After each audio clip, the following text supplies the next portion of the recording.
Donc, les opérations simples, je vais introduire dans ce cas-là ici cette notion d'opérateur. Autrement dit, c'est des plus, des moins, des multiplications, des divisions.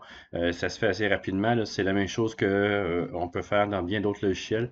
Évidemment, vous avez sûrement déjà utilisé Excel. Dans Excel, vous avez sûrement déjà fait des formules à l'intérieur. Bien, c'est les mêmes choses qu'on peut utiliser, mais côté programmation. Donc, on l'a vu pour la concaténation, la notion des additions, mais ça peut fonctionner avec des soustractions, multiplications et la division. J'ai mis les signes qui sont ici. Juste faire attention ici, on va le revoir aussi un peu plus tard dans la notion d'opération, mais que ces opérateurs sont soumis à la priorité des opérations. Donc, comme on l'a appris étant plus jeune, et j'ai mis ici un petit lien vers AlloProf qui vous parle précisément des priorités d'opération. J'ai dû, quand j'ai commencé à programmer, retourner un petit peu pour être bien sûr que je me souvenais de mes priorités d'opération ici, et vous l'avez là, il est très bien expliqué, donc ça ne donne rien que je refasse cette partie-là, mais c'est pour vous aider, ça devrait, oui, voilà.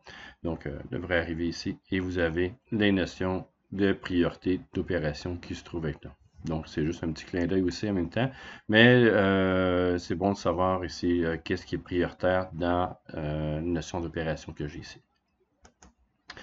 Donc, les traces ici, c'est ce qu'on appelle une trace. C'est un tableau qui va donner l'historique des valeurs des différentes variables. Donc, c'est vraiment associé aux notions de variables, donc lors de son exécution.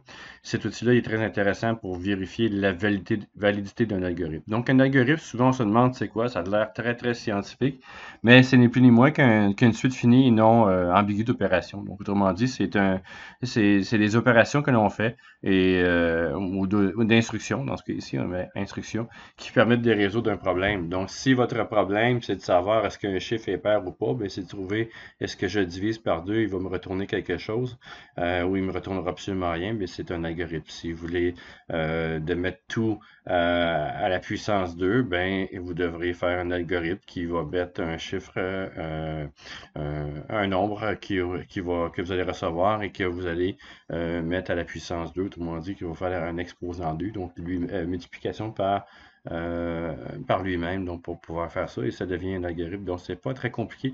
Ce qui devient plus scientifique, entre guillemets, là, qui fait qu'on perçoit que c'est plus gros, bien c'est les gros algorithmes, autrement dit, qui permettent d'avoir une certaine quantité d'informations à l'entrée et qui va bouleverser beaucoup cette notion de variable-là. Donc, il va faire beaucoup de traitements, je devrais dire, et qui va ressortir quelque chose. Et ça ici, bien, il y a des algorithmes qui sont évidemment plus gros que d'autres.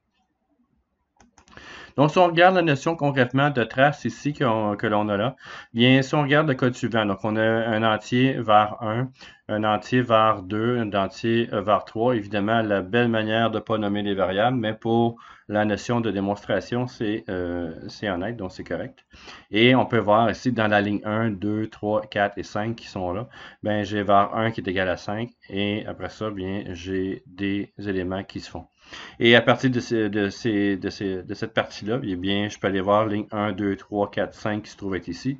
C'est quoi les informations de mes variables qui est à l'intérieur? Donc, on a mis var 1 ici on a mis 5 plutôt dans var 1. Donc, j'ai 5 ici. Évidemment, les autres variables sont définies, donc ils sont existantes, donc ils sont pas initialisés, ils sont déclarés, donc non initialisés. Et à partir de ligne 2 ici, bien, j'ai la variable 1 plus 4 va donner la variable 2, donc elle reste 5. Et la variable 2 prend 5 plus 4. Et la variable 3 ici n'a pas eu d'information jusqu'à maintenant. Et la variable 3 ici, donc c'est variable 1 qui reste 5 ici, fois la variable 2, donc qui est 9. Je vais essayer de ne pas me mêler, oui, qui est 9. Et ça va donner ici la variable 3, donc 5 fois 9. Ouais, il y a un autre petit élément ici. Donc, c'est pas 5 fois 9. Oui, c'est 5 fois 9 qui va faire moins 12. Donc, pour la priorité des opérations. Donc, il va faire ici le moins 12 ici, donc 45 moins 12, donc 33. Et par la suite, donc, c'est la ligne 4 qui est là, donc la variable 1 qui a été changée ici. Voudrais je regarde. Ah oui, la variable 1, c'est vrai, oui, ça a été changé parce que c'est elle-même plus elle-même. Donc, ça donne 5 plus 5 est égal à 10. Donc, et les autres variables n'ont pas été changées.